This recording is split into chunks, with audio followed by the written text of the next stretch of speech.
Aujourd'hui, 5 nouvelles fuites majeures concernant le Galaxy S26 Ultra ont émergé, apportant de nombreuses informations intéressantes.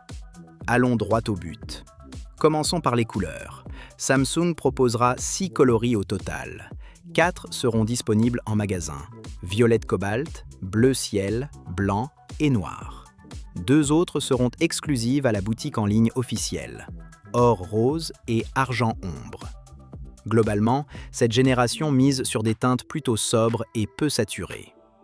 Certaines critiques ont reproché à Samsung de ne pas avoir repris la couleur orange de l'iPhone 17 Pro Max, ce qui est un raisonnement discutable.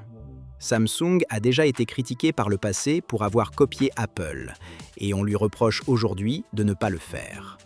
D'ailleurs, lorsque Samsung a utilisé l'orange sur la Galaxy Watch Ultra, beaucoup ont crié à la copie. Cela pose une vraie question. Une couleur peut-elle vraiment être considérée comme du plagiat? Passons à l'écran. Selon Ice Universe, le Galaxy S26 Ultra pourrait rendre les protections d'écran presque inutiles. Il évoque un nouveau revêtement anti-reflet, une technologie de polarisation automatique, un verre Gorilla Glass encore plus résistant et une protection de la vie privée intégrée. Sur le papier, c'est impressionnant. Mais soyons réalistes. Le verre reste du verre. Il peut toujours se rayer ou se casser. Utiliser le téléphone sans protection sera possible, mais seulement si vous en prenez vraiment soin. Concernant la recharge magnétique, Samsung proposera une batterie externe officielle de 5000 mAh, compatible avec le système magnétique intégré. Elle sera vendue environ 60 €. En revanche, la charge sans fil est limitée à 15 watts, alors que le S26 Ultra peut monter jusqu'à 25 watts. Un compromis à prendre en compte. À propos du design, une image présentée comme celle du véritable S26 Ultra circule en ligne, mais il s'agit en réalité d'une réplique.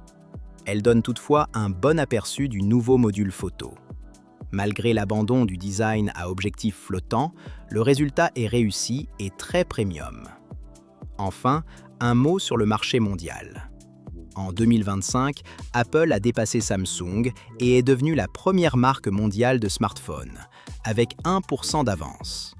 Les deux marques ont progressé, mais Apple a connu une croissance plus forte. Samsung reste toutefois solide, porté par les bonnes ventes des Galaxy S25 et Z Fold 7. Samsung continue de promouvoir ses nouveaux appareils. Pour ne rien manquer de l'actualité Android, suivez la chaîne Android+.